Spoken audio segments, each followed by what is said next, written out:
Hi, my friend, and welcome to the eighth episode of the Good Girl Syndrome show. My name is Julie Vander Meulen or Julie Vander Meulen, depending on where you are in the world. And my expertise is in what I call Good Girl Syndrome, which is exactly what this show is about. And basically, it's the idea that a lot of women, especially I specialize in high achieving women, a lot of high achieving women.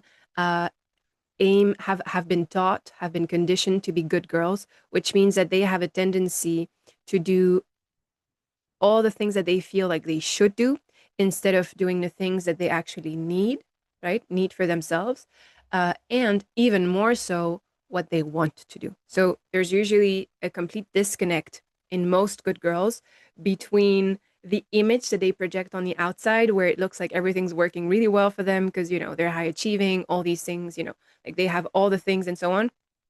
And then actually inside, many of them, not all of them, but many of them feel quite miserable inside, or at least in some areas of their lives, because they either have lost complete sight of who they really are, what they really want. They're not aware that they even have needs, right?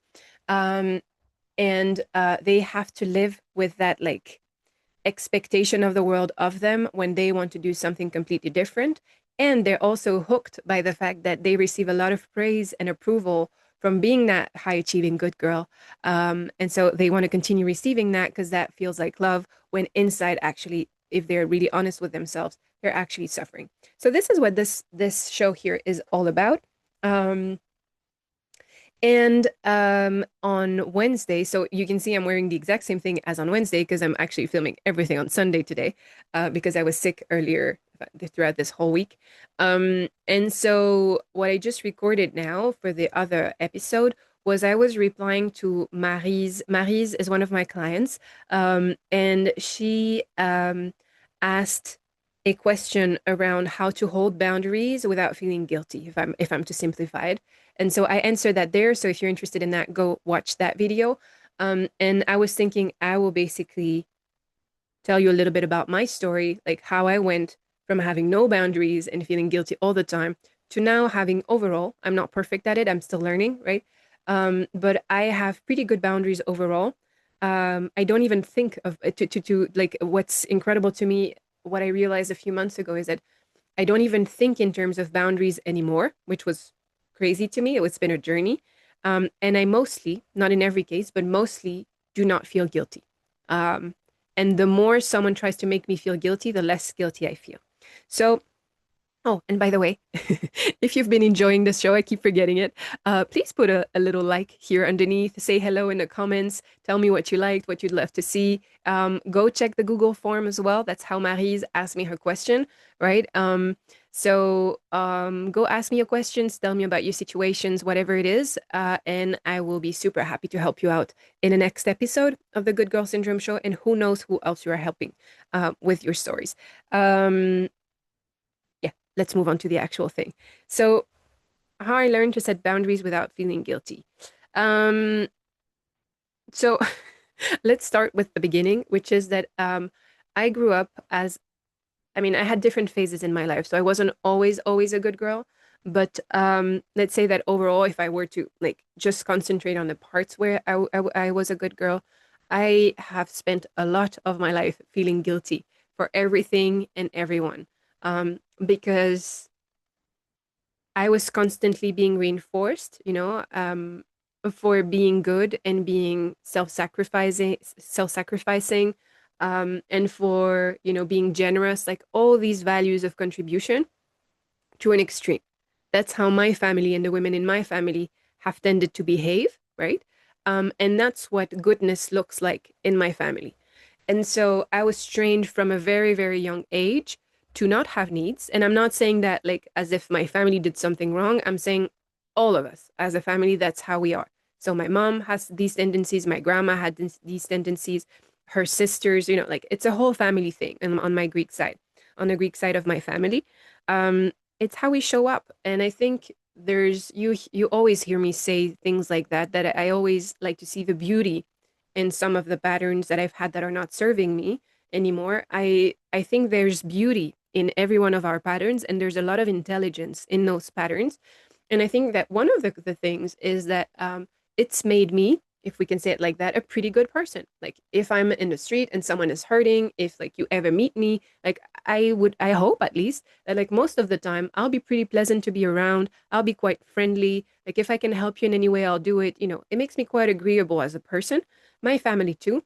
And I would like to think as well that for the most part, we do a lot of good in the world, which is kind of nice, right?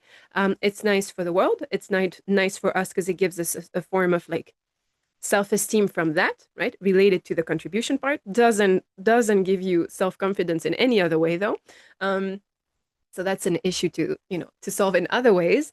Because then what you think is that you are giving machine and that's why you are loved. So that's not a fantastic recipe to feel amazing about yourself in the long run. Um, but yeah, and also it gives you a lot of praise. It gives you a lot of admiration from people. You're like seen as the superwoman. There's advantages to that, right? But then what that meant for me was that my expectation of myself, and I talked a little bit about that when I was recording the episode with Maryse, but it's my expectation of myself is to always be like that, like 100% of the time.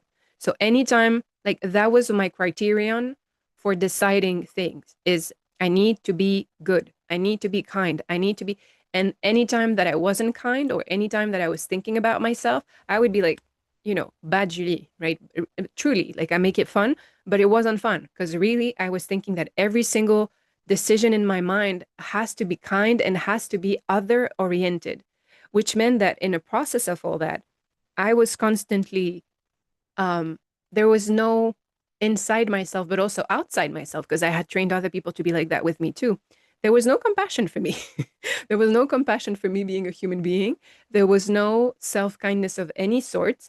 And any kindness that I received from the outside was kindness that I received out of the generosity of their heart. Never because I expressed that I had a need or a desire or anything like that, because I didn't even know that existed. Um, so simply put, I had no boundaries because I didn't even know that boundaries were a thing. And because if I put myself back in that mindset, to me, boundaries would have been being selfish, which I think many women, at least many women who write to me, that's how they feel. That like when they put a boundary, they're actually selfish, right? That's exactly how I would have felt if I understood that boundaries were a thing.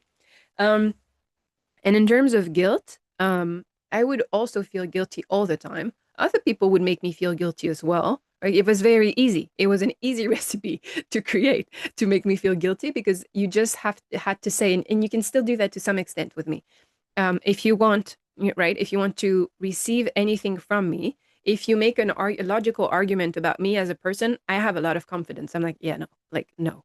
But if you start pulling the card of like, and I'm suffering, and I really need it takes more energy from me. It takes more of me to like come back to myself, put my hand on my heart, right? Connect with my own body, connect to be like, is this really true? Like, is what they're saying really true? Or is this their emotions? You know what I mean? Like they're being dramatic in a way, right? They're being in their own drama. I'm not saying that they do this on purpose to use me. Some people do that, but I think a lot of us, we do that unconsciously. We really believe in our own inner drama in the moment, and we think we need help when actually, yes, you need help from yourself. Like I need help from myself most of the time, which is I don't need other people to ask less of me. I just need to be like, you know what? I need to ask myself to go to bed, or I need to ask myself to just stay in and just relax, or I need to ask myself to just read the book that I want to read, whatever it is, go for a walk, whatever. Um, so I was feeling guilty all the time. If I was not giving, I was feeling guilty. That was my recipe. You can imagine, and I've said it in previous episodes as well. I say it in my newsletter whenever it's appropriate. I mention it as well that my mental state, my inner landscape was not good. I was not feeling good at all. The only time that I was feeling good was when I was giving something and I was being praised for it, which, because I was giving so much, happened every day, right? But I was exhausted all the time and I was feeling, horrible about myself. I didn't know who I was. All these negative emotions that I had about people, the resentment, the anger, just the irritation from being always in a giving mode and always performing and so on. I had no way to let that out, but also I had no way to keep that in. Like I needed to numb that in some way and to like I could not accept that because to me that was being a bad person. So that was the extent of how it was for me, which is not fantastic. And it's why I developed this concept of good girl syndrome, because I felt like if like that was a term that I could identify with, and I think a lot of women, when they see good girl, it's easy for them to understand what their version of that is. Doesn't mean your version is mine, right? But then I realized that actually I could probably research that. Like I could probably create a framework based on myself at first and then kind of do a cross check of like what applies to other women, what are the other criteria, how does it show up? And it shows up differently for all different women, right? But there's a lot of things in common. And so that's how I came up with it because of my own story and my own lack of my own incapacity to begin with to be something else than good or to be okay with being less something else than good. Nowadays, guilt is still part of my inner, vocabulary, let's say, but it's not very present. It is rare that I will feel guilty because, as I was saying to Maryse, most of the time now, when someone asks something of me that I feel, I'm like, no. What I feel is anger, and I'm okay nowadays. I was really not okay with anger before. Like I was really repressing my anger, which a lot of women do. Very unhealthy, by the way, not just mentally, but also for our bodies. Um, and now what I feel is anger. So I would just want to, there's something, a directness to me that exists today that wasn't there before, an impoliteness, if I can say that like that, where I'm like, no, like actually no. How did this thought come to your mind that like that would be okay to ask me? It's a real question, right? But I'm like, how do you like what was the reasoning behind it? Like, why would it be, easier for me than it is for you? That's the type of thing that I'm thinking now. And so I think it's like I don't think about it as boundaries anymore, but it's a kind of self-respect, right? So instead of thinking, oh, I need to place my boundaries, now how I feel about it is just like there's a self-respect that is there automatically, that always comes, right? And so if I'm going to feel guilty, there's two things nowadays. Either I feel guilty for really big things. So, a really big thing in my life, if you know me or if you've worked with me, you're aware that I spend half my time I live with my grandma and I take care of her. And one of my areas of guilt is around that I have my own dreams and ambitions and ambitious, and I'm going to figure it out. Ambitions. There we go. I have my own ambitions in the world and so on. As you probably know, that's probably why you're here. I do a lot of things, right? And at the same time, there's my grandma in my life. And so it's finding the balance for me. And it's not a balance, it's actually allowing myself more and more and to be able to be all of me while also wanting to be, kind and not, let's say, neglecting my grandmother is like my biggest area. And so sometimes, and I'll talk about like how I deal with all of that, but sometimes my biggest guilt is around that. It's like, is me wanting to move to another country, is me, doing all these things, is that kind towards my grandma? So my old thoughts, right, that I used to use for everything, they're still there, but for big, big things. Like when there's a question of my values, when it questions my values of loyalty, it questions my values of like generosity and, being altruistic, these types of things. And the second way that it shows up is sometimes I can feel guilty, not of having set a boundary, but of how I set it. So I was saying in the previous episode with Maryse that, a lot of us good girls, we have trained some skills for many, many years. I'm 34 years old. I've been a people pleaser pretty much all my life. So that means that there's 30 plus years of training, intense training in people pleasing that is inside of me, which means that it's very easy for me to do, right? Even if now I don't do it, if I were to snap into it, like, if I'm in customer service mode, if I'm in whatever the mode, right? When I'm serving Tony Robbins event, that's the version of me that you will see because I'm in service, right? Which is fine when it's like for work and stuff like that. It's a beautiful skill. It's not so useful when it's like for your own life. Um, and the other skill of like asserting myself or like yeah, saying things, sometimes I can be more direct than I would like, and or I think my directness most of the time is fine. It's just a question of me getting used to that, me getting used to me, me getting used to me, basically, to the new me. And it takes a little bit of time, and sometimes I feel guilty around that. Um, so one of the questions that I had gotten in some of the in the form was in the form, or perhaps it was in an email, I can't remember. But I received a question which was around, which I think is a good one, which is how do I know? if a boundary is right for me. Like, so basically exactly what I was describing before. So what I do, and I have a bias and I have a specific training, which is I am very much delved in the Tony Robbins world. I really believe in the principles that he teaches, right? I have my own way and my own frameworks and so on. But if I'm completely transparent, my way of coaching is based on his. I've done other schools of coaching and so on. I've done a lot of things, but this is really the one that resonates with me the most. And because I find that it's the one that is the most impactful. And it's also, he has a lot of simplified frameworks and concepts that are very easy to put. Sometimes they can lack a little bit of nuance, right? And that's fine. To me, that's fine. I can be okay with that. I can do my own research in the background. But what I love about it is that with simple concepts and simple tools, you can create radical change inside yourself and inside other people, which is what I really care about. I really care about, if you've ever been coached by me, I really care about you making progress on your own. So I love you coming to me, and I believe that there's value in someone coming to me for years. Some of you are doing that, and that's amazing, and I love it. But to me, I need to add value to your life. I do not want you to come just because I'm a replacement to a best friend, right? I can do part of that, but that is not why I'm here, right? You can do that with someone for free. Right? What I want is that like you would evolve, and you would, every time that you come to a coaching session or every time that you watch this, you receive tools so that you can do this for you, that you are not dependent on me or on anyone else, that you can be dependent on you for your own evolution, your own growth, and your own healing, right?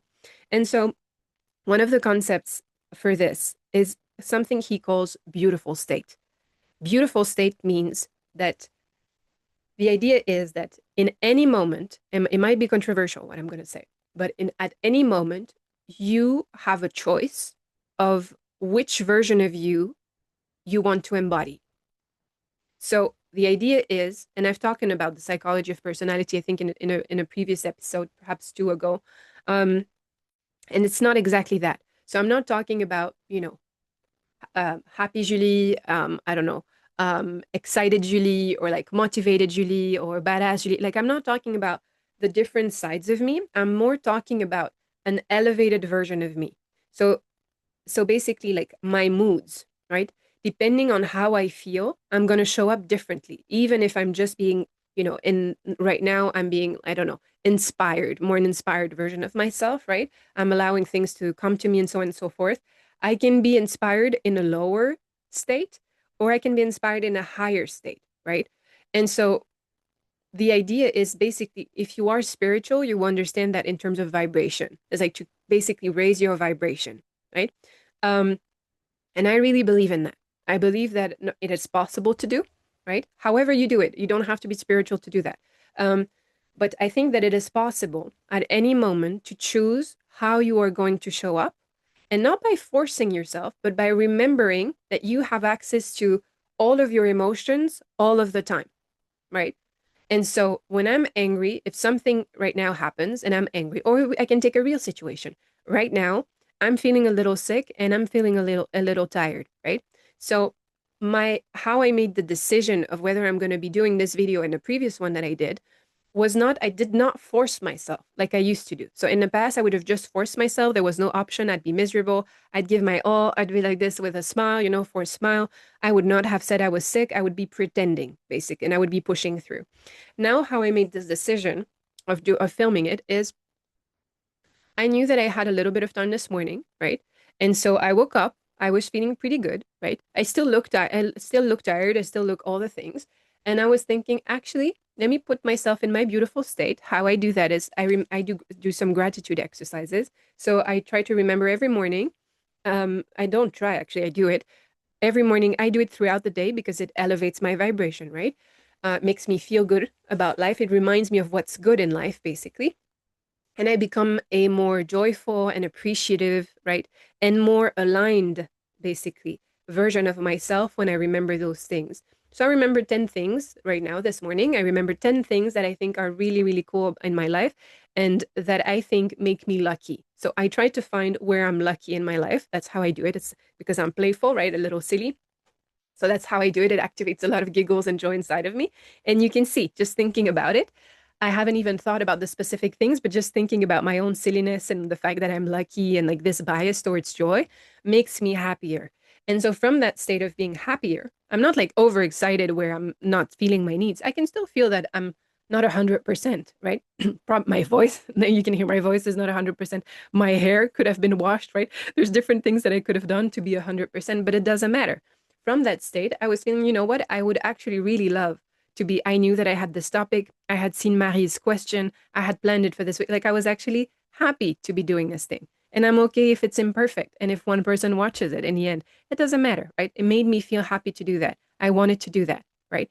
And so, how I know if a boundary, like what's right for me, basically, or what's wrong for me, is I first put myself in this beautiful state from this space of joy. And it can be a little joy, right? If I'm tired, if something just happened, if I'm suffering grief or loss or something like that, it doesn't have to be an excited state, but it can just be a space of like some sort of inner peace, some sort of joy, if joy is accessible, some sort of love, like some sort of empowering emotion, right? And real emotion, something that reminds me who I really am inside.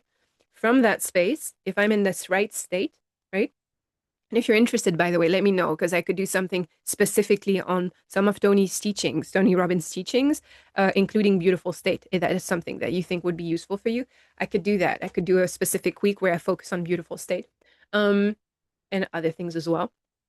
And so from that space, I can trust myself. We go back, we were talking about that with Mary's as well. I can go back inside myself and trust that this decision is the right one, right? And I'm very happy. I'm doing this. I'm feeling really good, right? I'm in my now I'm in my sweatpants. I'm good with it. Like I'm happy with my decision and it doesn't have to be perfect, right? So that's how I know nowadays that it's right for me. So it's less about logic and it's less about, you know, comparing things and doing, a plus side, or it's like when you're like fully in your body, there's different ways that you can do that. I took a deep breath because that's one of the things you want to engage your body. Basically, it's why I always tell you that when I'm doing these, I'm always telling you like put your hand on your heart, like connect back inside your body, right, to your heart, but also to your body. Be back here, breathe. Three deep breaths would be ideal. If you need more, you need more, but like really, and like like really let it out. Like you let out all the things that are bothering you and stressing you out. You really do that, and you do that 3 times. If you need more, you need more. But you will see, and you put back your hand on your heart, right? And you focus on something that you love about your life right now. Right? It doesn't have to be extravagant. It can just be, I love that I have some light that helps me to do this video, right? I look so much better. If you saw my face without it, So I'm very grateful for this light right now, right? I'm grateful for my camera that's right in front of me that I connect to my computer and makes, this video much better. I'm so grateful for this mic so that you can hear me. It can be whatever. I'm so grateful for this because this is so comfortable, like how amazing is that I can be doing part of my work and I can be in sweatpants. Like how amazing is that? Right? It's simple things, doesn't have to be, but it makes me feel happy or happier. And from that place, I have an inner knowing, right? I have the answers inside of me. I have an inner knowing of what's right for me. No one needs to tell me that. I know, right? So there's an inner certainty that is restored when you do that. That's the idea. Um, Another version of that would be, yeah. So how do you deal, basically, how do I deal with the voice inside of me that tells me to give in? So when someone asks me something and I really want to say yes, how do I deal with that? It's the same thing. So to me, at this stage, it's the same thing in the sense that I focus again on my state, right? And from that place, and on top of the fact that I reconnect the whole process that I just explained, what I can see is that actually before I go into my beautiful state is first of all, I recognize that if I feel guilty, now there's something automatic in my mind where I'm like, this sounds like the old Julie. Like this reasoning of, oh my God, how are they going to do this? If I'm not there, they won't be, like this type of anxious, monologue inside of me. I'm like, this doesn't sound like me anymore. Like this is an old part of me. I'm able to recognize that. And I'm pretty sure that at least for the women who are working with me, I know that you can make the distinction between like little you, right? And, adult you. So that's one way. And I know from what I've seen so far, even the women who do not work with me, but who are on my newsletter, or who are here, you have some sort of therapy going on, or you've had that for a while. So you know about the different, like the older versions of yourself and, how they were imprinted by the events from the past and stuff like that. So I would use that and I would just recognize, is this the adult me who's like in a beautiful state, basically? No, it's not. So that means it's an older version of me. So for me, what that creates a signal that I'm like, okay, change your state, Judy. Like dance around, do the breathing thing, do the gratitudes, right? These are my three very easy ways to get back in. Works for pretty much everyone, but by the way. It's what we use in the Tony Robbins world in the events, and there's like thousands and thousands of people, and it works for all of them. Like some version of that works for all of them. And then from this awareness, then, I can recognize first what I want to do, but I can also see clearly like that other people also have their own stories, right? And their own inner drama. And sometimes when I'm in my little me thing, I can't see that. I think that people are really, really hurting as much as they're saying, that they're hurting and all these different things. And I can't be rational. I can't be like, why aren't you doing that yourself? Or like, why don't you do that tomorrow? Like, why don't you, something like more practical where I'm like, I'm trying to, like, I heard the thing, but I'm like, I'm not saying why does it have to be me, but I'm saying like, what's the obstacle for you to be actually doing that? You know, oh, I don't know how to do it, or, I can't read that thing. And so, and I'm like, am I like, one, is this really nice for me? That you would then, from now on, that means that then you will never be doing these types of tasks and I will be responsible for them. Like, is that really what I want? No. And then is that really fair of this person to want to establish that just because they want to avoid a specific task that they do not like? Most of the time, it's a no. And so if I were to like express that, right, kindly without giving people a bad intention, I could kindly be like, well, do you think, how would you feel like if you were in my place? Would you like to do that, like repeatedly, be the person who does that? Like how would that feel for you? Would you like for me to do that or like a version of that? And then people are like, oh, either they did it on purpose and they were caught. So they're like, oh, oops, or people did not realize that they were being, how can I say, a little demanding, which we can all be at times. And they'll be like, oh, a little awkward smile, of like, oops, that was perhaps not the best part of them. And that's okay too, right? But when you go back to the best part of you, the best version of yourself or in your beautiful state, then you can recognize that too, that this person right now is not in their beautiful state. And so they're unresourceful right now. They're in a victim type of mode. And so do I want to entertain that? Do I want to enable that? Sometimes yes, right? Because sometimes it feels appropriate. But most of the times it's a no, right? And so I think that's how I deal with it. That like I remember, I make the difference, three steps, right? One, I make the difference. Is this my beautiful state voice or is it the old voice? If it's the old voice, step number two, get into a beautiful state. From that beautiful state, when I feel good and I know what's right for me, look at them. Like what does this moment say about them? Is it that really they need the help and we want to help them, right? Or is it just that like they're in an unresourceful state, right? In a not so beautiful state, and they're asking for help from that position. And then what you can do is give them back responsibility. Could be step number four, to actually act on it and give them back their responsibility in a nice way, right? Because you're in a beautiful state, so you're not even angry. You're like, kind of playful, like, take back your own thing. Um, Another question that I received, in a different, I think I'm wondering if it's not Mary's who like sort of pointed to that. But how have you learned basically to tolerate someone being disappointed or disappointed in you? Um, um, I'm laughing because the answer is perhaps not the most politically correct, but I've come to realize that because I was such a people pleaser before, people now are very unpleased with me. The people who adored me back then when I was saying yes to everything, uh, you know, my environment, my original environment that I grew up in, will kind of always be unpleased with me because they raised me to always say yes. And now my answer is pretty much always no. So I kind of realized that it was inevitable that I would disappoint the people who loved that way of being because it was convenient for them. And now I'm highly inconvenient because I'm busy. I'm very busy. I'm not always in the same country, right? I'm always moving. I have a lot of things to do, right? I have quite a few friends. I have many, many different things in my life, and I prioritize myself quite a bit. So I spend a lot of time by myself doing my rituals that make me feel good, right? Um, I do, yeah. So there's a lot of things from my environment, but also from new people as well, right? So one of the things is when you get coached by me, it's always online. And so people sometimes, and I understand it, right, have a preference for in-person things, but that's not what I do, right? It's not what I do because I travel, but also, if I'm completely honest, it's because it's not what I like.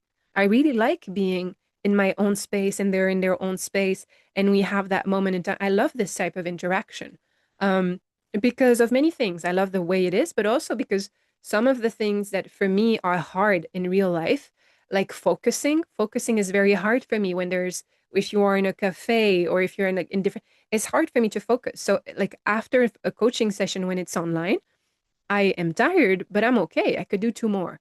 If it's in person, I can't do that. I can't do that because between the travels, between like all the people that I've met, all this energy that I've expended, right? I just need to be in my bubble and I cannot do anything else. So people are disappointed. So people will ask me, "Can I see you in person?" And I have to say no, right? And sometimes I'm very tempted to say yes because I want to be kind and I want to be nice, all these things. And I need to remember that it's not my job to make sure that people are pleased all the time. You know what I mean? That like there's things that I will do and that are easy for me to do to make someone be really happy. There's many ways that I can do. I can't be responsible for other people being disappointed or not, and especially if they're disappointed in me or not, right? My family sometimes is very disappointed in me, in the choices that I make. They would have much preferred, some of them at least, they would have much preferred that I stayed in a stable job and that I continued to be a researcher in political science and, like, that I had a traditional path. Still to this day, it's been, I don't know how many years now, still to this day, I receive this type of feedback like every few months, right? Because they can't let that go. They think that that version of me was better than this one because they were most well suited to what they actually wanted for me, how they perceive life, all these different things. When for me, it's like I've never been happier than now. I've never felt like I had more purpose than now, all these different things. To me, I have no doubt that this is right for me, which means that if I'm going to listen to me and I'm going to do what's right for me, what feels good to me when I'm in this beautiful state, right? People will be disappointed. I think it's a part of life. Um, and so that's how I deal with it. I'm not saying that I'm always happy about it, especially in the beginning. It was very, very hard for me to make those decisions, like against my family's desires and so on. But I also went so far inside the people pleasing path that, I ended up being chronically depressed and chronically anxious and so on. I couldn't get out of bed. Like, is that what I want for my life? And also, then there's a little bit of anger that comes back inside of me when someone tells me like how I should be living my life and how things were better, where I'm like, well, were you there? Like, did you even notice how miserable I was feeling when I was doing the things you thought I should be doing, right? Do you even care about that? And honestly, people don't do it on purpose, but they don't. Because when they see the thing, they just want to see the outside that fits them well. They do not see the consequences of those decisions of living out of integrity, right? They do not see that, or they forget about that, or they think it doesn't matter, but it matters deeply to me. So that's how I kind of connect the dots for me, where I'm like, actually, I'm going to do what's right for me because it's what feels good for me and it's what allows me to have a life that I actually love and feel good in. And, like, it's like I do this for me. And you see my smile again. This is my beautiful state. If I'm in an anxious state where I'm like, oh my God, everyone hates me and, it used to be so good, like, I will only look at like ways that I can make sure that the external world validates me, which is not an equivalent to love. And I know that now. I know better here now. And so I can go back to my beautiful state, remember what I actually want, right? It's the same process over and over and over again. Um, what's the after feeling of holding the line? Um, for me, it's mostly pride. I feel proud of myself for who I am, you know, even when it's not easy, even when, you know, I have some doubt also sometimes, right? I hear all the things. I'm like, oh, I would really, really like old version of me would really, really love to be praised right now for these hard things that I'm doing. And instead of that, I receive, people can feel ashamed. Like they will say all sorts of things, right? To make me change my mind. They can be ashamed of me. They can be disappointed in me. They're not happy with me. I've changed, like all these different things. Um, and I can feel the sting of that. But I also have a form of, it's like a form of determination. Mentioned self-respect before, but I think the self-respect is also tied to a form of determination for me nowadays, that I'm like, I'm determined to be a person that I am proud of. I'm determined to be a person that I can look in the mirror and be like, I actually really love you. I actually think you're incredible, even if you're not where you want to be, even if, there's this and this and that. But I really love who you are, and I love the choices that you're making, and I love how I feel, right? And so to me, that's like, after the sensation, even if I'm feeling low right after an interaction, like very quickly afterwards, I'm like, that's, if that is the cost, like, it's not that I want to be a disappointment, but if that is the cost, that someone else is disappointed in me for me being happy and me feeling aligned, well, then so be it. You know, it's like, at some point, the choice for me nowadays is very, very clear, because I know how it feels. I can remember very vividly how it felt when I was doing all the right things for the external world and how I was feeling inside. And I'm never going back there. Never going back there. I'm not abandoning myself anymore. Right. So that's very clear for me. Um, and on the flip side, that was the beginning part, that I would never go back there. And it's how I could make those decisions and be okay with people being disappointed in me. Also, coming to terms with the reality that, like, if you're doing your own thing, someone is going to get disappointed, right? At some point, I mean, someone is always going to be disappointed. Doesn't matter, even if you're a people pleaser. It's a hard thing to juggle, because there's always someone that you please this person, this person is unpleased, right? There's always conflicting opinions and values and different things, right? And agendas for everyone. So in essence, you will always be disappointing someone. But especially if you do things your own way, yeah, you will create disappointment. And another thing that my short life has taught me, because I was such an overachiever and still am, is every single time since I was 22 and I started doing double master's degrees. I have 4 masters in total. I stacked them, so I did them 2 by 2. Um, from that moment on, every single decision that I took, career wise especially, but even before other things, but the career is the one that is the easiest for me to like go back to and then take an empowering meaning out of it. Every decision that I took, originally, my environment was against. Afterwards, once it was done, they were so proud and they thought it was the best decision. They forgot that to begin with, they were horrible with me with that decision, right? And so there's a cycle that keeps repeating itself, right? I do those 2 masters. No, everyone thinks I'm crazy. I'm never gonna get a job. I don't know what. I go for 2 other masters. Julie's crazy. La la la la la la la. But then when I finish, so proud of me, right? Thanks to that, I become a researcher and a teaching assistant. I'm doing a PhD. To begin with, why is she doing that? That makes no sense. La la la la la. 5 years in, when I'm finally getting out of that, everyone is so proud of me. Now they're wondering why I'm leaving that, right? I became an editor. To begin with, it was a crazy idea. Why would I be an editor for an American company and be a freelancer and all of that? By the time that I ended it, right, and I changed it after a year and a half, and I decided I would go on my own. Crazy decision. Why would you do that? That was such a fantastic option. So it's always the same pattern. And I had read something. There's many people who say that, but there's like the first time that I heard that, like it completely changed my whole mind, which was that don't expect like there's a wrong thing that we do in our mind, like a mistaken idea that other people should understand our path, you know? And actually, if you flip it, it's like, is this person who is advising you or who is judging you, who's disappointed in you, are they who you want to be? It's a bit hard, right, as a question, but are they who you want to be? First of all, in general, but also if it's actually, for example, if it's your partner or someone you deeply admire and you actually listen to them and overall you think they're fantastic in this area of their life, right? Are they doing and being exactly who you want to be? And chances are, if they're judging you, they're not. They're not at all. Like they have different values for this, right? And so that's why they're judging you, because it's not about you, it's about them. They are trying to filter your decisions based on their lives and like their values and their way of seeing the world. And they're not you, right? They do not have your values and so on. So why, if we go back, why would you expect them to understand you, let alone praise you for the things you do that are outside their scope? It's hard. I'm not saying it's easy, but it's like, to me, having this in my mind, now I even voice it. Before I wasn't saying it, I was just thinking it, and I was like, yeah, cool. Okay, you tell me whatever. I'll do whatever I think is best because I'm seeing who I want to be, and it's not you, right? It's someone else. So I'm going to follow their type of way of doing things, right? But now I also voice it. Like when someone becomes, because sometimes people, and especially in our families, they can voice opinions and think that like they're welcome, right? And so sometimes I now say that like I'm like, like, have you ever considered that like perhaps I do not want to be you? It's hard. It's hard to say to someone, right? Or to say like, you know, think about yourself in this area of your life.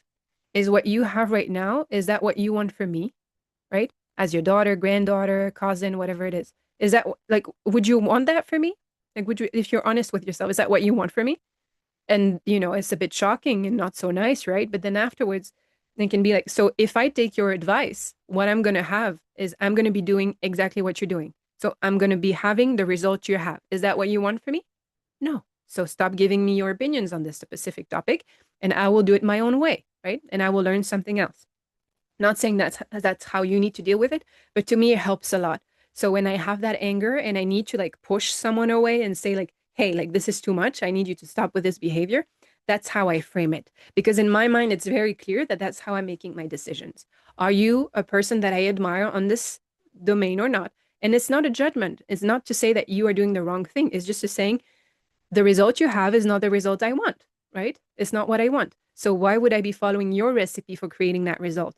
I would rather follow the recipe of someone who's doing what I actually want to do, right? And if I want to change course, then I will change course. Um, and so I think that also is what helps me not overthink things too much, is that like both from an emotional or spiritual point of view, I know I go back to my beautiful state and I feel fantastic, right? And then from there, like there's no space for doubt or anything like that when I'm in that beautiful state. And also logically, right, for my mind, because my mind is very important to me too. Um, being rational, like being able, I don't mind, going the spiritual way. I'm okay with that. But I like when everything inside of me is aligned, when, I make a decision and all the sides of me feel like this makes perfect sense. And so for my rational mind, then I do what I just told you about. Is this person doing what I want to do? Are they being who I want to be? Are they living the way that I want to live? And if it's a no, right, then one, I don't consider their advice. I listen, I always listen to what people say. And I'm thinking, what are they seeing that I'm not seeing? But then I let it go because I'm like, this is not who I want to be. So, if there was something valuable in their constructive criticism, I'll take it and I'll see what I want to do with it. And if not, well, thank you, but no. That's as simple as that in my mind, at least, right? It's like, thank you, but no. Like the good girl in me would love for you to approve and to be happy with me and to be proud of me. But if you're not, I also understand it. Like it must be, and I flip it. I'm like, must be difficult to have like a child or a grandchild or a partner or whatever it is, right? Who is not doing, who is doing things in a completely different way and who, like is making you uncertain basically about life. Must be hard for them too, right? I can understand that. Doesn't mean I'll change my mind, but I can understand where they're coming from. Um, and that's how I live with it. That's how I live with all of it. And it makes me feel not guilty because I know what's good for me. Basically, the simple thing is from those things, I know what's good for me. And if I know what's good for me, then I cannot let someone else stand in the way of what's good for me. That's basically the idea, especially if I know that I have already a bias towards being good and being kind and being altruistic and so on. I'm not always. Sometimes I can go another way and I need to come back. But I know that this is part of my values. So to me, I'm like, what I need to focus on is what's best for me. How do I become the best version of me? And the best version of me has some altruistic things, but it's not the core of who I am. The core of who I am and my mission in this life, and I would assume the mission of your life as well, is to be fully alive, right? To be fully alive and to feel happy being fully alive. And that comes from living a life that feels good to you, right? And so that means going inward and not looking on the outside. So that's it, my friend. I hope this was helpful, and that it was enjoyable too. If you did enjoy it, please do me the pleasure of putting a little like on this video or on this podcast that you just listened to. And yeah, tell me what you loved. Tell me more about your stories and so on and so forth, so that I can share more information that is useful for you. And I think that's it for today. I think I will leave you now, and I will see you in about 3 days. In 3 days on Wednesday for the next episode. By the way, this was the eighth episode, which means it's been a month since I've been doing that, and I'm very, very happy. And I thank you so, so much for being here with me and supporting me. Um, that's it. Bye, my friend. Have a beautiful day. Talk to you soon.